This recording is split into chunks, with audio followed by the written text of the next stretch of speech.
Well, a very warm and convivial welcome to the Temenos Academy. It's a pleasure to see you all here tonight. I'm extraordinarily pleased to be able to introduce someone whose work I'm only just discovering, but with which I feel an incredible kinship, very much a man after my own heart, who seems to ground deep poetic expression in a universal search for wisdom. I'm sure many of you know tonight's speaker, James Harpur. He is a long standing friend of Temenos, poetry editor of the Temenos Academy Review. He's written many books, most recent of which are The White Silhouette, which was the Irish Times Book of the Year, and the poem upon which the lecture of tonight is based is in that collection, The White Silhouette. So I expect you all, the moment we're finished today, to be rushing towards your favorite bookshop and seize upon this excellent volume.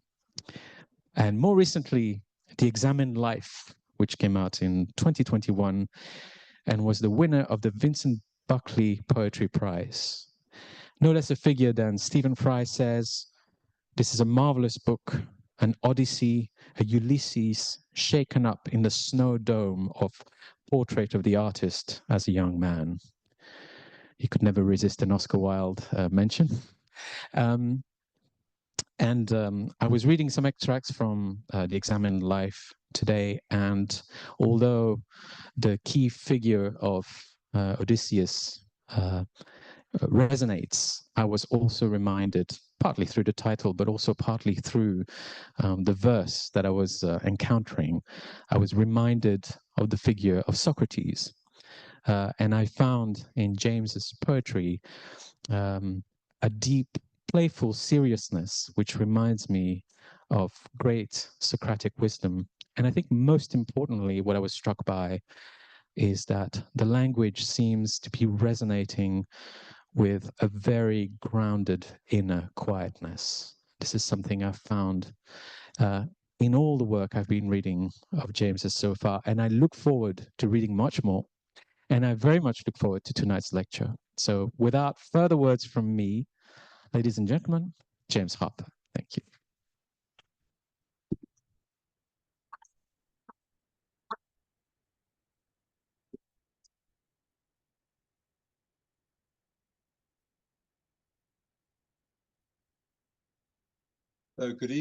Good evening, everyone. It's a huge pleasure to be back at Temenos, and I'd like to thank Valentin for his very kind introduction, and Daniel at the back, who keeps Temenos running, tickety-boo.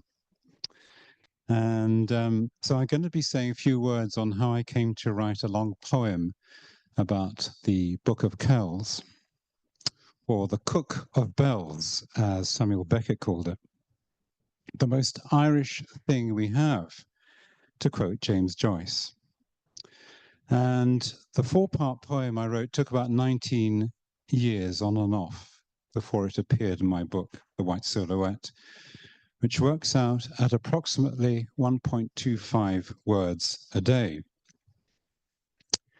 And who can resist an Oscar Wilde quote or anecdote? Because it reminds me of the apocryphal story of Oscar Wilde working all morning and coming down to lunch exhausted, and his friend saying, "So, Oscar, what have you been up to?" And Oscar Wilde said, "Well, I've just managed to put a comma in my work." And the friend said, "Surely you did more than that." And he said, "Yes, yes, of course I did, my dear fellow. I took it out again." So writing my poem was a bit like that, really. But it was a fascinating odyssey for me because it raised all sorts of questions, such as what is the function of the Book of Kells in the 21st century? When Kells was created in the 9th century, it had an active spiritual life. Monks read it aloud and held it up in processions in chapels. It was an object of awe and a crucial part of the liturgy. But now it no longer functions in the liturgy? Is it just an objet d'art in a glass cage in Trinity College, Dublin, drawing to it thousands of visitors every week? What sort of experience do they have? Is the book just a source of souvenirs? Or can it make us think about our lives in a different way? My poem addresses some of these issues and many others, including whether art is a way of reaching the divine or whether it's a distraction from the divine. I first came across Kells in the mid-1980s when I was editing a book on Christianity. And one of the illustrations was the Kai Rho page. And when I saw this page, I was astonished. You can see it on the screen there.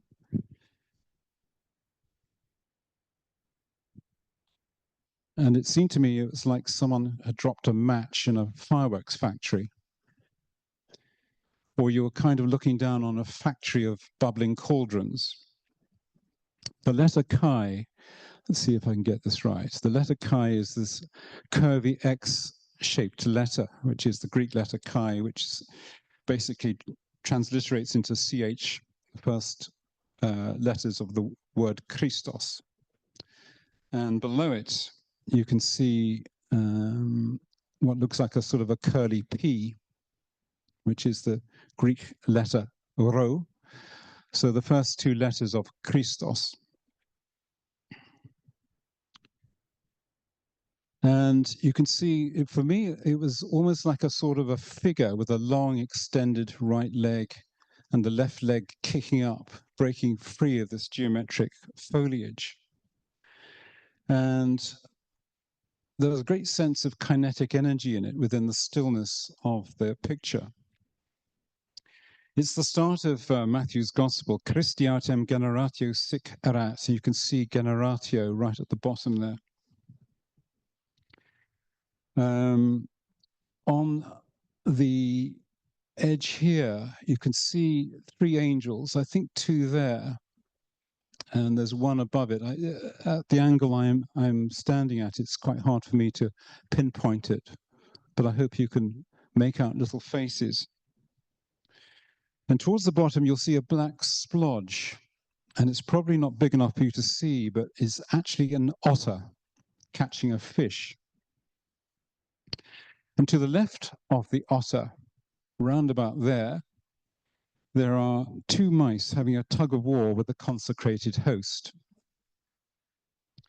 which may have been a theological problem at the time. What happens if a rodent swallows a piece of consecrated host? And it was, debated. And the two mice are having their tails pinned by two cats, on top of which are two other mice. So it's a whole menagerie going on there. And I think what Kells is saying is that the whole of creation is in this picture, from angels at the top right down to the rodents at the bottom, embodying what the Greek philosopher Heraclitus said, panda re, everything is flowing. So when I saw this picture, the Book of Kells lodged in my psyche like a golden carp in a pond. But I did nothing about it for 12 years until I received a writing fellowship at the Hawthornden Castle just outside Edinburgh.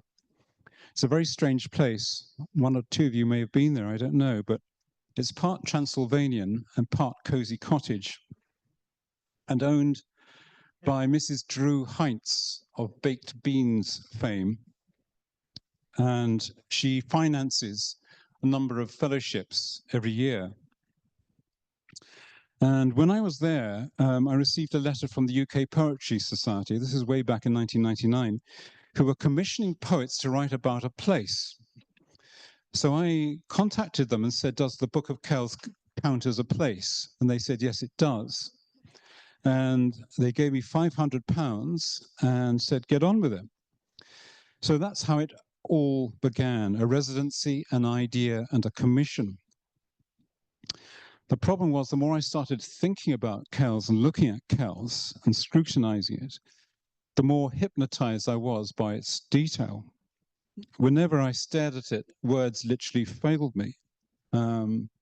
Do I remember looking at a sheet of paper and then looking outside the window, and it was snow, and both the internal and external views were the same, i.e. blank white. By tradition, poets rely on inspiration. Nowadays, we rely on creative writing workshops, but in the old days, we relied on inspiration. And for the Greeks, this was the muse Calliope in song, muse of poetry and song. So I used to lie on my bed and try to invoke her. And I'll show you a picture of Calliope, I think. So I'm juggling the pointer and the changer. Whoops.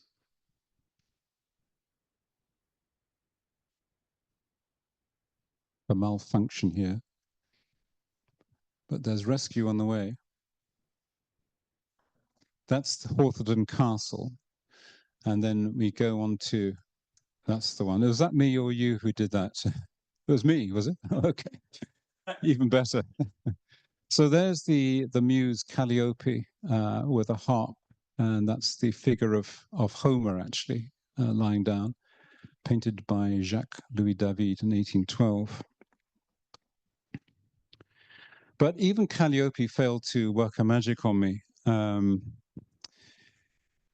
After many days of actually meditating and nothing happening, suddenly an idea flashed into my mind, and it was literally staring me in the face. What would it be like for one of the Kells illuminators to suffer from the same creative block that I was experiencing?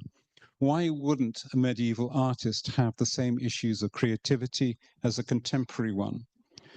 The thought leapt out, and it connected me with the illuminator of Cairo.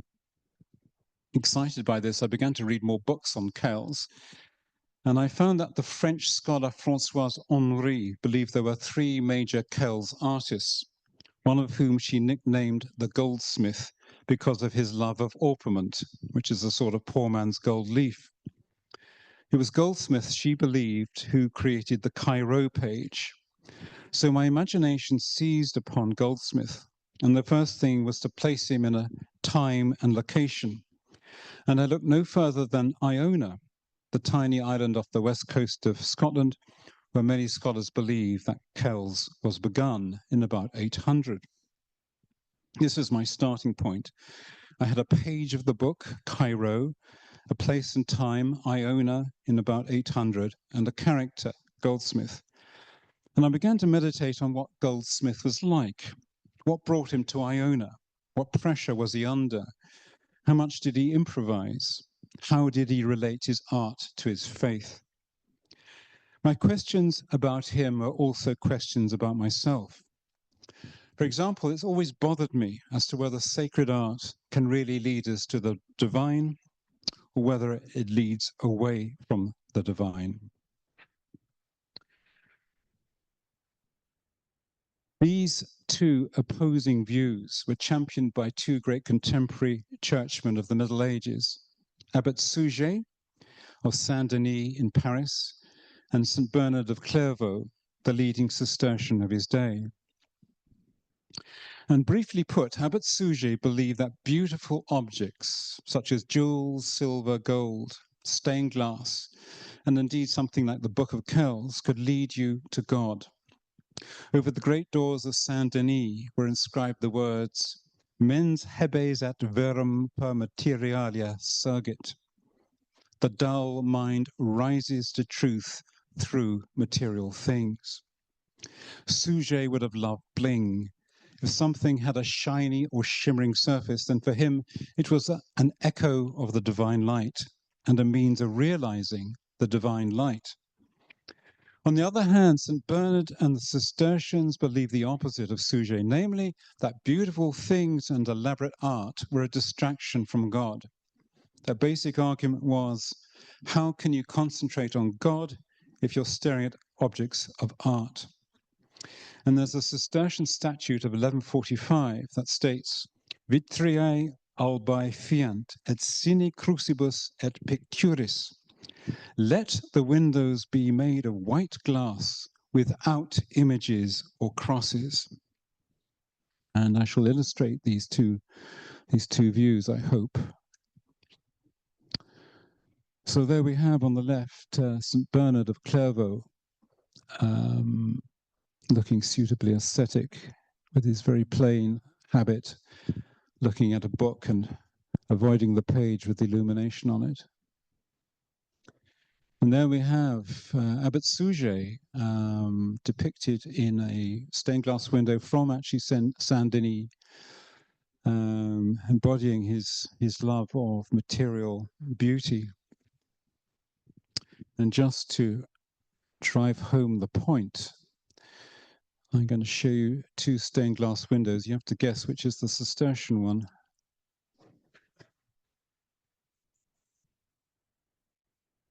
Let the windows be made of white glass without images or crosses. And then the other one is actually from Saint-Denis. And for me, each has an equal amount of beauty, but just in different ways. But it's often bothered me as to whether I like minimalism or the opposite. So this opposition, Suger versus Bernard, became a theme in my poem, but I was still struggling to find a way into the poem itself, to break the ice.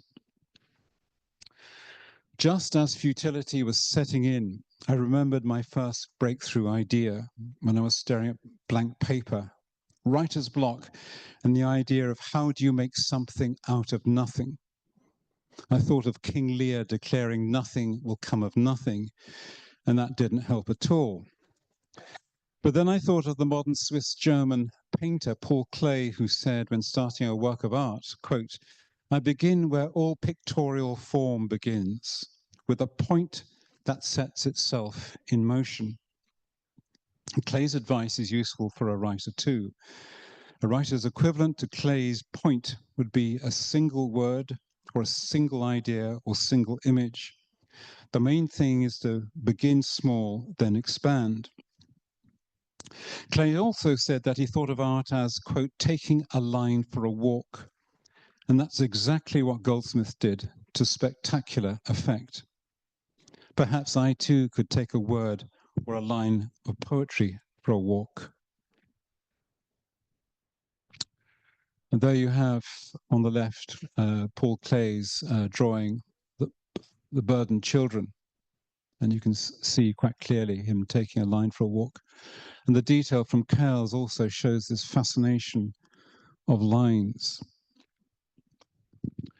For many days I meditated, waiting for a single image or a word to appear. And the one that kept persisting was Iona. The island felt solid and reassuring in a sea of fluctuating thoughts. With Iona as my visual focus, words eventually spilled onto my page. And it came to me also that the number 4 was going to be key to the poem. The Book of Kells is full of the symbolism of the number 4. For example, it shows a 4-sided lozenge figure throughout its pages, and the lozenge symbolizes the perfect number 4 and therefore the cosmos. And I also knew the thesis of Carl Jung that the number 4 is a symbol of wholeness. He believed that dreams in which the number 4 appears in some form or another meant that the psyche was using a symbol of wholeness to heal itself from some trauma. Because of this, he became interested in Hindu and Buddhist mandalas, which have a fourfold symmetry and are used for meditation, as I shall show you. There we have a magnificent Tibetan Buddhist mandala of the 11th century. I'm not an expert on Buddhist meditation, but I believe the outer frame, as you can see, has 4 protruding gateways, and the meditator works his or her way from a gateway into the center.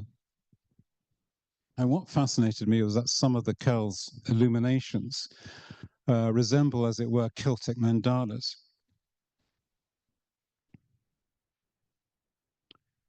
And there on the right, on the left, you have the same Buddhist mandala. On the right, you have Christ enthroned from the Book of Kells.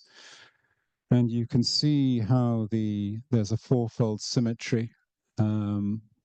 you have sort of the implication of the cross at the four corners of the compass, as it were, and by implication, the eye follows the cross to the center, the heart of Christ. But I couldn't help but notice the resemblance between these tabs here and the gateways on the Buddhist mandala, as if I speculated whether the Book of Kells was used as a meditation tool as much as anything else. So the idea of four began to fascinate me, and in the end I decided my poem would have not one but four sections, each one based on a page of Kells and on four different characters and four locations. I already had Goldsmith, Iona, and the Cairo page as my first section. Now I would need three more. So with this provisional plan, I began the first section. I wanted to get inside the head of Goldsmith and express what he felt like before committing himself to the Cairo page. So I'm just going to read a short extract from this poem, from the first section of my poem, which I have as a slide as well.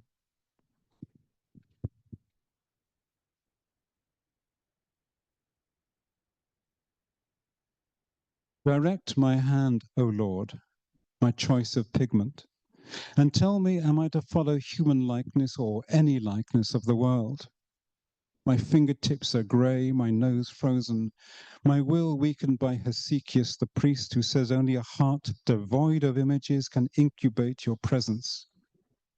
My vellum has the sacred gleam of absence. No lines, words, just light. How can I enhance nothingness? And yet what lies there waiting to leap like porpoises from the sea, free to suck the air and revel in weightlessness? Or rise like tendrils into sunshine, virile and untouched by purpose? To make your image, we must gaze on you. To gaze on you, we must become like you. Each day we fast, pray, discipline our bodies as if they were dung-tailed beasts. Yet we feast on colors and make vellum as smooth as pure Byzantine silk. We cherish the senses we must annihilate. Lord, I must paint you, but how? In flesh and blood, a saggy thing, as followers of Arius would do, or a spirit flash, will-o'-the-wisp, a wraith of the monophysites.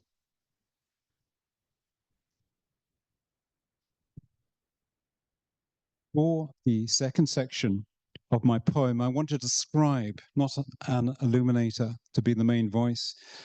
And Françoise Henri identified four major scribes for whom she used the unforgettable labels of Scribe A, Scribe B, Scribe C, and Scribe D.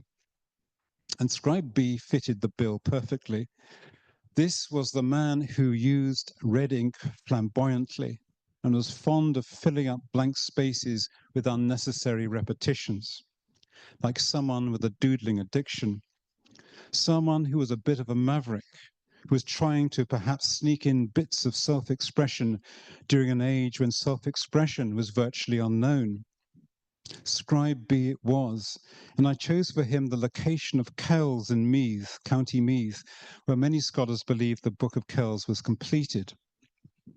So I now needed a page from the book as a focal point, and I chose one of the pages that Scribe B was thought to have created from the crucifixion scene in Mark 15:25, which goes, Erat autem hora tertia. Now it was the third hour.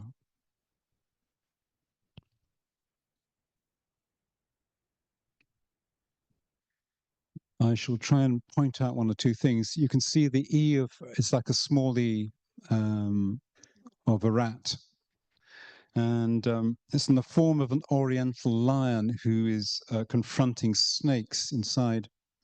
I'm not sure how well you can see this. Can you see? Put up your hand if you can't, but there's not much I can do about it. So you'll have to take my word for it. But I'm hoping that this talk of nothing else will send you to the Book of Kells, which you can see online. Trinity College have put up all the pages and in high definition. It's wonderful, all free. So you can see all these pages afterwards. We have an angel here holding presumably the Book of Life, who's introducing the line autem, which is hard to figure out from all the heavy interlocking black lines, as is the line below, which says hora tertia. But what is interesting is this.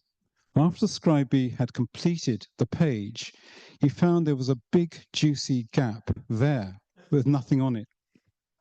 And it was too much for him to resist. He looked across at the adjoining page, which we can't see, and he copied the phrase, et crucifigentes eum diviserunt vestimenta eius, or most of the phrase, which means, and crucifying him, they divided his garments. So with a flourish, he copied this phrase needlessly into this beckoning space. And you can see how loose his writing is here compared with the very formal staccato letters up here. The red letters have a feel of freedom about them.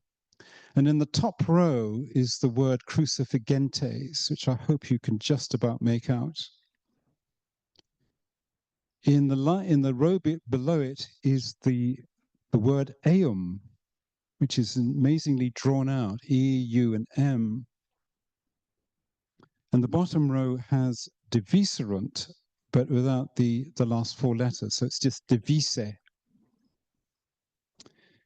And his drawn out U in eum, which is roughly there from where I can see, and the V in divise look like long ships on the waves. And I'm not sure whether this is a coincidence, because talking of long ships, the more I thought about Scribe B, the more I imagined him surviving a Viking raid of the sort Iona suffered. There was a famous one in 806 where the monks got slaughtered and the treasures were taken away. So I imagine Scribe B as being part of a group of Ionan monks who crossed the sea to Ireland to escape further raids and settle at the monastery of Kells, taking the unfinished book with them. I imagine that he might have had what we now call post-traumatic stress syndrome, and that his faith had been stretched to breaking point. For the second section, I wanted a different type of poetic form to the first section. And the one I used for Scribe B was based on marginal comments that you find in medieval manuscripts, which some of you will know this quite well. I'll show you one, a manuscript with comments.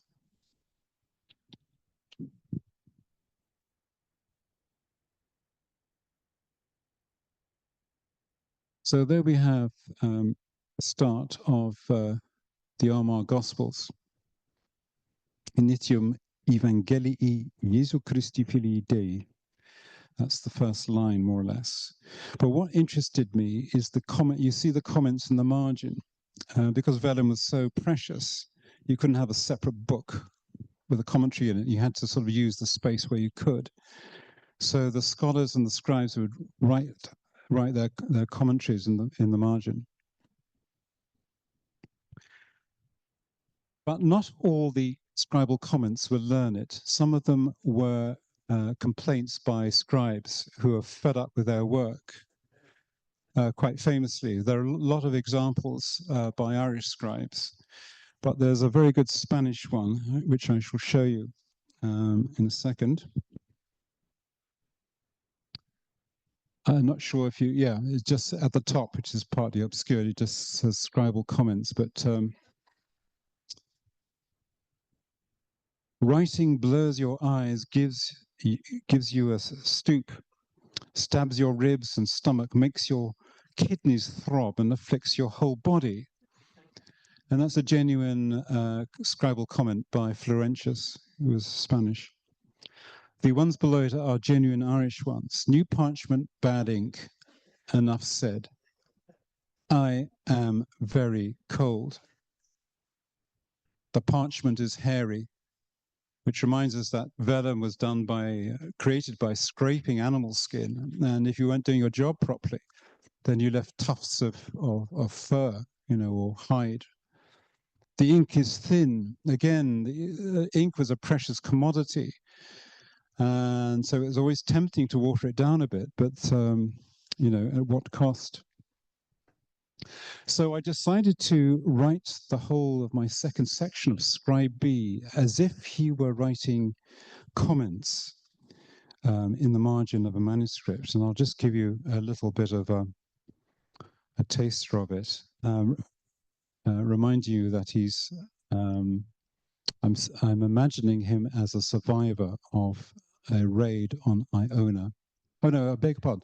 This is my favorite scribal comment, which really brings home the fear of the Vikings.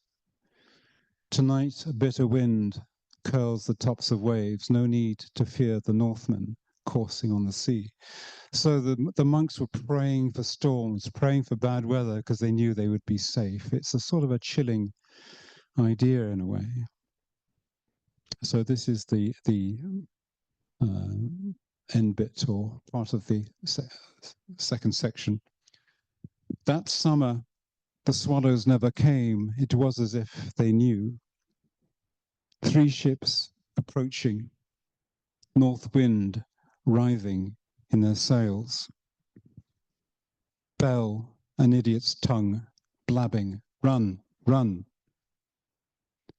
They strode through waves that rose resistingly, then bowed in obeisance. Hens, flightless, foxes taking their time. On the white sands of White Strand, a row of bodies whitening. How easily a blade cuts flesh like vellum. We buried the dead burying the dead. The sun put on a veil. Hawthorns stooped to pray in the venting of the wind. Live life as if death were just a tide away. Avoid the seaward glance and pray for storms, a clear horizon. The first 2 parts of my poem focused on creators of Kells. To balance them, I wanted 2 witnesses of the book, a medieval one and a modern one. And for the medieval witness, I chose the churchman Gerald of Wales, Geraldus Cambrensis, who was once shown a gospel book in the monastery of Kildare in about 1185. And some scholars believe it was the Book of Kells itself, which suited my purposes. Certainly, Gerald thought the book was so beautiful, he said no human being could have written it or illustrated it. And I'll show you an illustration from Gerald's book. So that's a wonderful image of the scribe, and you can see how ergonomically it's not working for him. His right leg is braced. His back is bent. He's trying to throw his head back to balance. He's got a scraping knife in his left hand and either a quill or an inkhorn in his right hand. So that's what it was like. It was no fun at all. And on seeing the Book of Kells, as some scholars believe, for the first time, Gerald of Wales said, if you look at the drawings casually, you might think they are merely daubs. But if you look closely enough, you'll see the secrets of the artistry and notice such intricacies that you will not hesitate to declare that all these things must have been the result of the work, not of mortals, but of angels. And Gerald also tells a fascinating story told to him by the monks of Kildare about how the book was created. And according to the story, the monk who was going to illuminate the pages had a dream the night before he was due to start. And in the dream, he saw an angel holding out a tablet engraved with various images, including silver circles filled with gold threads. And the angel asked the monk, "Can you draw this?" And the monk said, "No, I can't. It's far too complicated." So the angel told him to pray to St. Bridget the next day and see what would happen.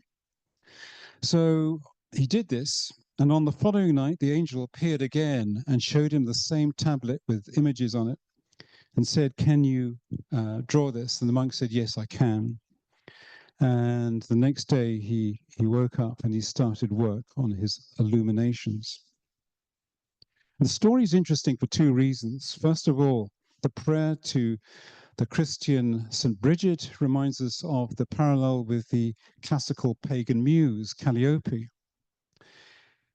Secondly, the story says the artist is simply a channel and must copy a divine template revealed in a dream, which is a Neoplatonic idea. The story plays down the role of the artist and plays up the role of divine inspiration. Nowadays, it's the other way around.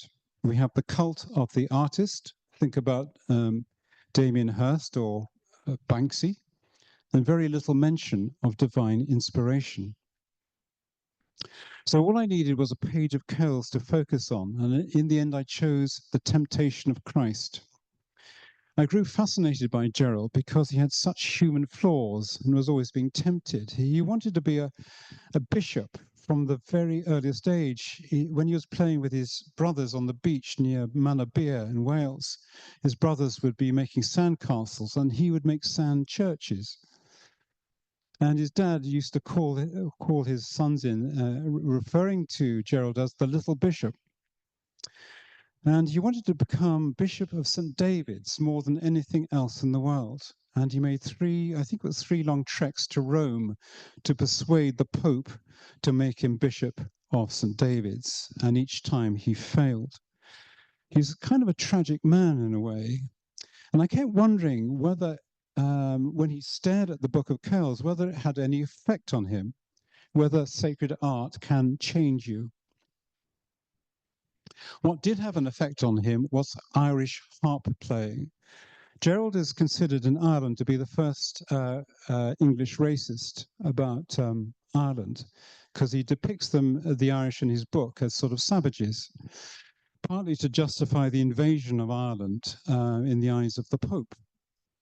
But he wasn't really a true racist because he fell in love with Irish harp players, which is music to my ears more ways than one, because my ancestors were Irish harp players, hence my name, Harper.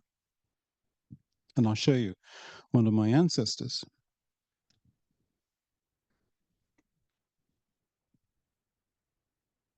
Beautiful depiction of the fingers, almost as thin as the strings. And Gerald describes the way the harpists, quote, glide so subtly from one mode to another, and the grace notes so freely sport with such abandon and bewitching charm around the steady tone of the heavier sound, that the perfection of their art seems to lie in their concealing it, as if it were the better for being hidden. An art revealed brings shame. And when I came across that last line, I thought, wow, gosh, you know, that's something to remember. He actually nicked it from Ovid. Si latet ars prodest adfert de prensa pudorum. If art is concealed, it has a good effect. If it can be seen, it brings shame. His description of harp music as being concealed can also, I think, be applied to the Book of Kells. When Gerald first saw the book, his eyes weren't attuned to it, and all he saw were daubs. And then with careful inspection, he could see its marvelous nature. So the page I chose for Gerald, as mentioned, was The Temptation of Christ. So I had my third character, Gerald of Wales, a location, Kildare, and now a page from the book.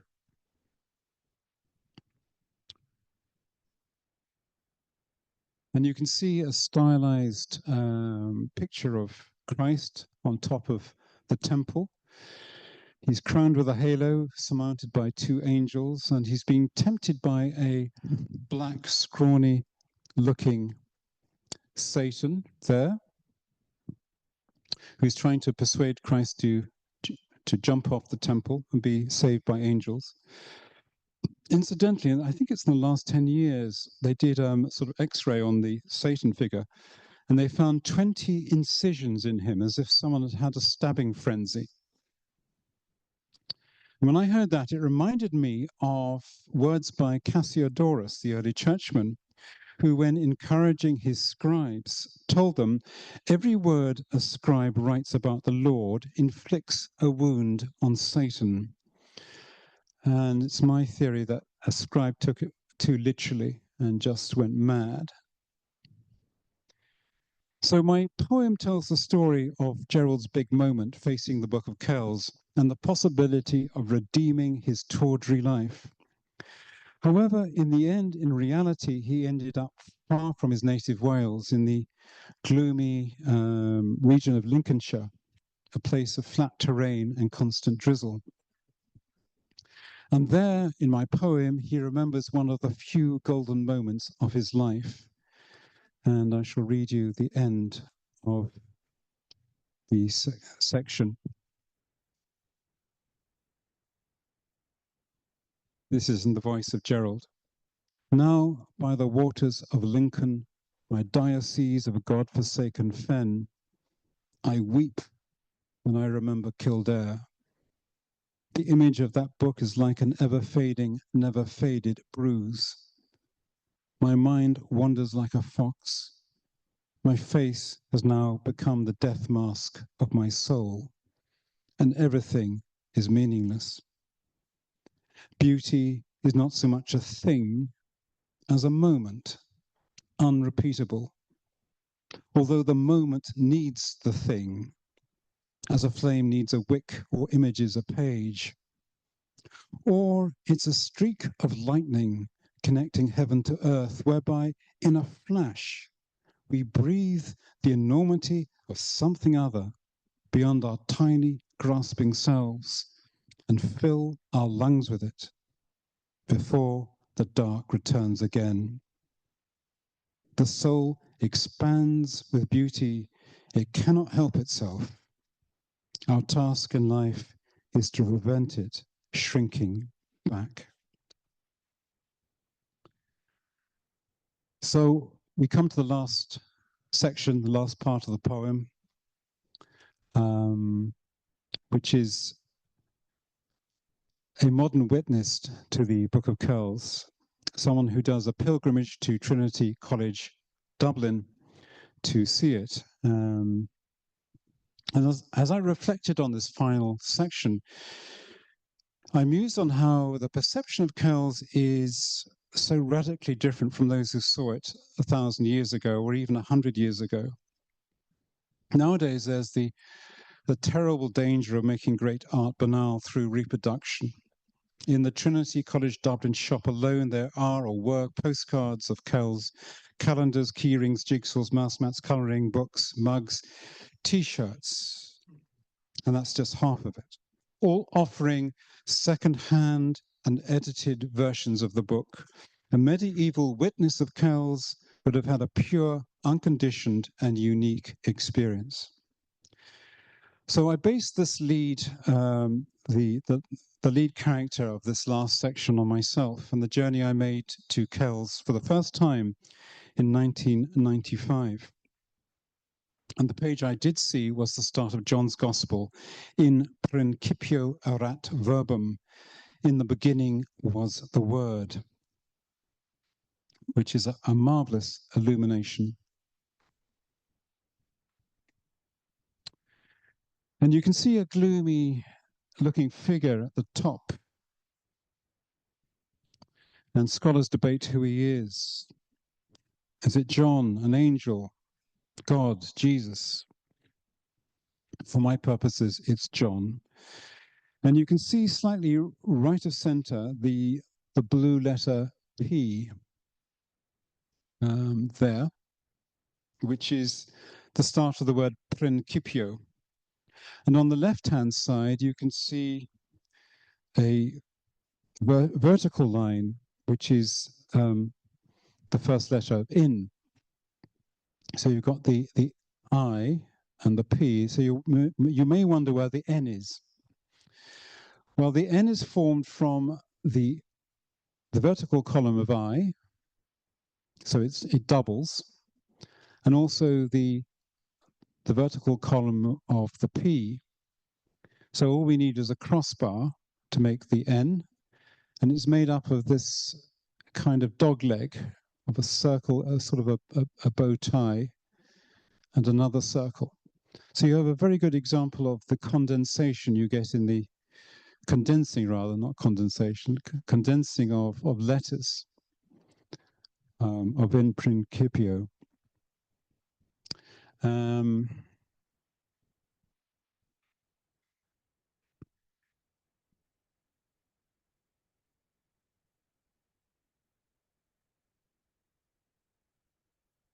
not sure I can actually show you, but I'll see if I can. I'll have to look at it myself. So you've got the P there. Then the rincipio, or part of it, is this row here. What's interesting here is this blue figure here. I don't know if you can see him.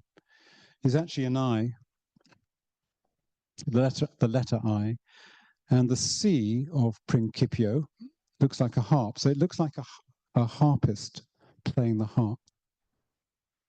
And below in black, you can just about see the end of principio, pio, a rat. You can just about see a rat, and then verbum is split into two rows. It's a fabulous image.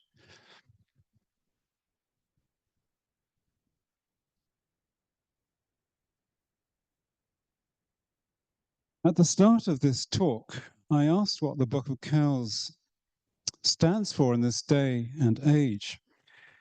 And I think my answer, following Gerald of Wales, is that beauty is a reminder of the divine, a work worthy of angels.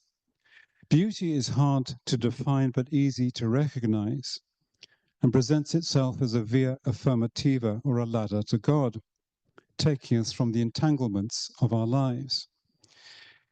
As W.B. Yeats said, quote, "If beauty is not a gateway out of the net we were taken in at our birth, it will not long be beauty, and we will find it better to sit at home by the fire and fatten a lazy body, or to run hither and thither in some foolish sport." And I think the Book of Kells, in all its beauty, is such a gateway. So in this final section, the modern witness makes his way towards Trinity from Shankill in the south of Dublin on a winter's day close to Christmas. And I don't have a slide of the words of this short extract, so I'll let you gaze on the illumination and read you the text. So you've got to imagine a modern witness like myself queuing up. There's always a queue at the Book of Kells. And then having to absorb the page that's on view as quickly as possible, because he or she is under terrific pressure, because there's a whole queue of people coming behind him.